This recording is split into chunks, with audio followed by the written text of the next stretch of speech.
Fellas, what's going on? In this video, I'm going to be running through my KDP income report for October just gone. Now, my profit margins weren't that great on this month. To be honest, I was pretty pissed off. However, I have published about 8 books in the past, within this past 2 months. And so obviously running a lot of ads and pushing a few books for this Q4.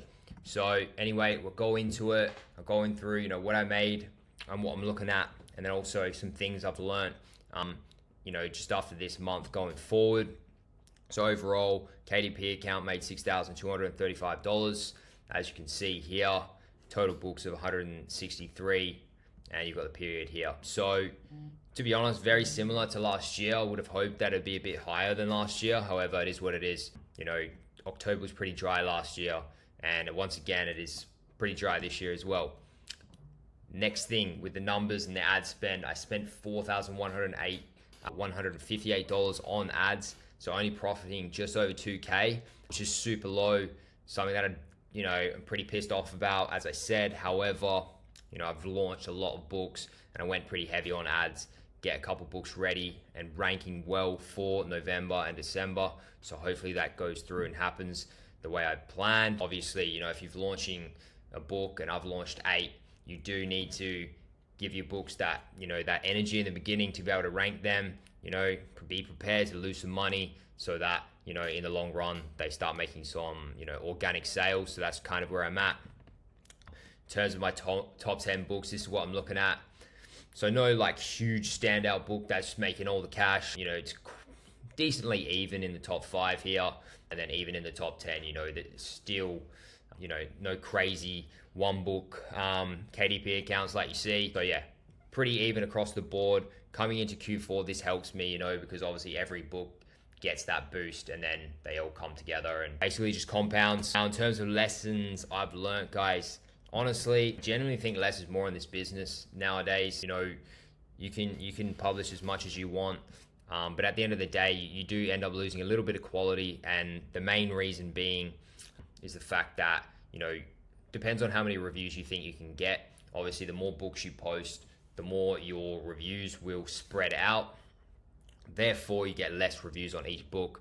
So, it makes me think that, once every 3 months, publishing once every 3 months is probably a better idea, in all honesty. That way, you get 50 to 100 reviews on that book. You put, heaps of time into it. You invest more into it, make it really, really good. And then, obviously that book's going to profit more. I genuinely think that it's probably better to make one book that's literally 10 out of 10 perfect with 100 reviews compared to 5 books that are 8 out of 10 with 20 to 30 reviews. I'm starting to think that way a bit more now. And going forward, I think that's what the approach I'm going to take, honestly. However, I'm in the kids niche. You get a bit excited when it comes to Q4 and whatnot. So, it is what it is. Sometimes it works, sometimes it doesn't. But yeah, we'll see how it goes. But that's kind of what I'm thinking about now. Now, the next thing is don't plan new books after July if, these are Q4 specific. Even books that I had planned and running in August, I was late. Even publishing early November isn't good enough in my opinion. You want to really have these books ranked and, at a decent amount of reviews come 1st of October. That's just my opinion. So usually that means before July. I'd even be thinking, May, June, July, that's when you want to start planning for Q4.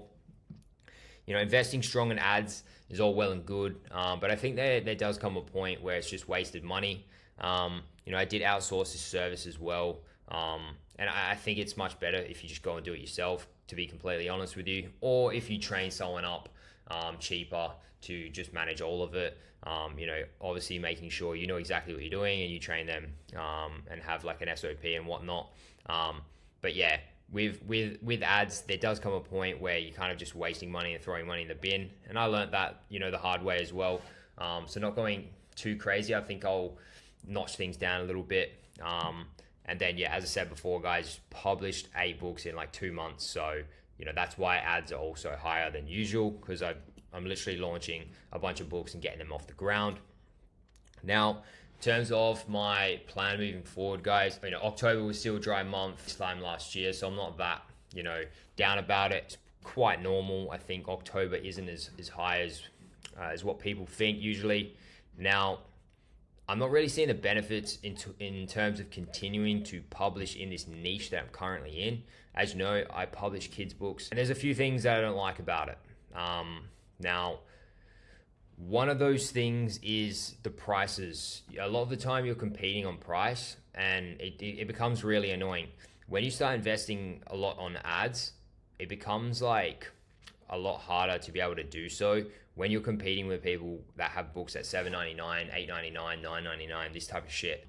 So, obviously if they're kids books, usually that's what they're ranging between, that $8 to like $12 mark. And as I said, it can be hard to try and like really go hard on ads when your profit margins are pretty low.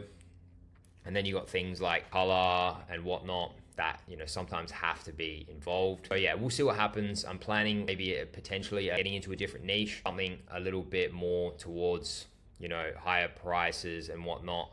The next thing is low content. I completely think it's almost a waste of time.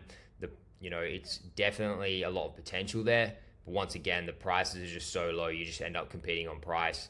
Some of these people have like their books at $5.99, $6.99, and it's just obviously super annoying and no point competing with if you're making 50 cents $1 per sale.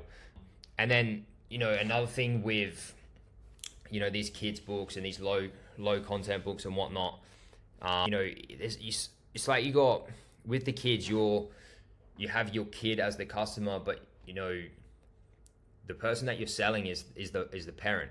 And so there's like a two-way barrier there. Can be harder to get reviews in my opinion, because when you do ask for a review, like the parent didn't read the book, they just gave that book to the kid, and there's kind of like a barrier there, in my opinion. And then also May to September is super dry.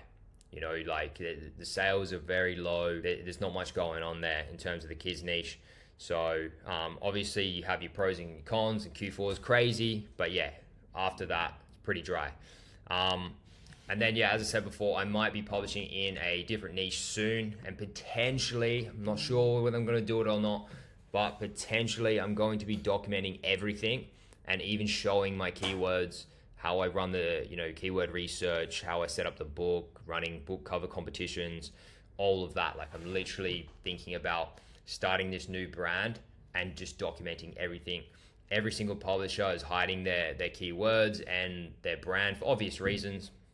However, I think it'd be pretty cool if I just went out there and said, yeah, guys, this is my exact book. This is how I've done it. This is the approach. And that way you guys can see like exactly how I look for things and how I plan these books. I think it'll be pretty beneficial, especially for you beginners out there, because as I said, a lot of people hide things, and there's a little bit thrown under the carpet that, which you just don't know how certain things are ran. So I think that'll be pretty cool. If you're interested in that, let me know, and in the comments, and maybe I'll consider doing that.